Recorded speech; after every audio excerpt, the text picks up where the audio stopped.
Hello everyone, এমকে Bengali ক্লাসরুমে সবাইকে জানাই স্বাগত। আজকে আমি ষষ্ঠ শ্রেণীর সমস্ত প্রশ্ন আলোচনা করেছি। তোমরা অবশ্যই পুরো ভিডিওটা কয়েকটি নিয়ম মেনে চলতে বলেছি। নতুন আছে তারা অবশ্যই চ্যানেলটি সাবস্ক্রাইব করে নিয়ে পাশে থাকা বেল আইকনটি প্রেস করে দিই, এবং যারা পুরাতন তারা নবধর্ম আন্দোলনে কোন দুটি ধর্ম জনপ্রিয়তা বৃদ্ধি পায়? জৈন এবং বৌদ্ধ ধর্ম।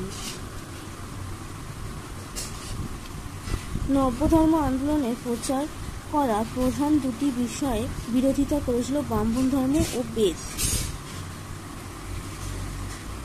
অজীবিক গোষ্ঠীর সংগঠন কে করেন? মাংখলিপু গোসাল। মগধের কোন কোন চার্বাক ও আজীবিক গোষ্ঠীর মতো দর্শকের সমর্থন করেছিলেন? মৌর্য সম্রাট বিন্দুসার ও অশোক। গৌতম বুদ্ধের বর্জিদের উন্নতিতে যে 7টি নিয়মের কথা বলেছেন সেইগুলি লেখুন। বর্জিদের উন্নতির জন্য গৌতম বুদ্ধ 7টি নিয়ম পালনের উপদেশ দিয়েছিলেন। সেগুলি উল্লেখযোগ্য হল: বর্জিদের প্রায় সভা করে রাজ্য চালাতে হবে। বর্জিদের যে কোনো কাজ সবাই মিলে একজোট হয়ে করতে হবে। বর্জিদের নিজেদের বানানো আইন অনুসরণ করতে হবে। বর্জিদের বয়স্ক মানুষদের উপদেশ মেনে চলতে হবে। সমাজের নারীদের সবসময় সম্মান করে চলতে হবে।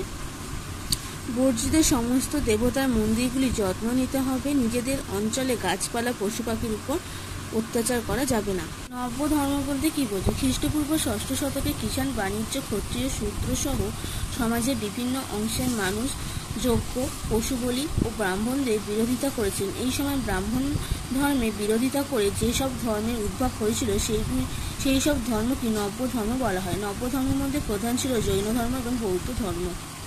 সমাজে কোন কোন অংশের মানুষ নব্য আন্দোলনের সমর্থন করেছিলেন, কেন করেছিলেন?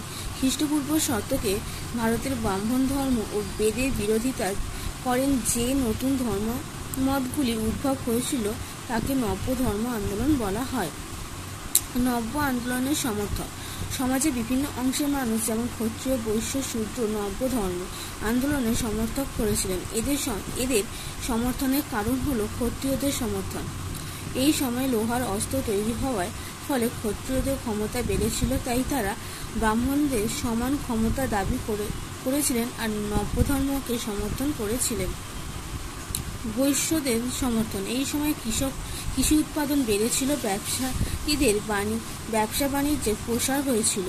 ব্রাহ্মণ ধর্ম কৃষক ও বাণিজ্য বা বৈশ্যদের কাছে এ বাধা সৃষ্টি করত বলে তারা নব্য ধর্ম সমর্থন করেছিলেন। শূদ্রদের সমর্থন: ধর্মের নানা আড়ম্বর অনুষ্ঠান ও জাতিভেদ প্রথার জন্য সাধারণত মানুষ বৈদিক ব্রাহ্মণ্য ধর্মের বিরোধিতা ও নব্য ধর্ম আন্দোলনকে সমর্থন করেছিল।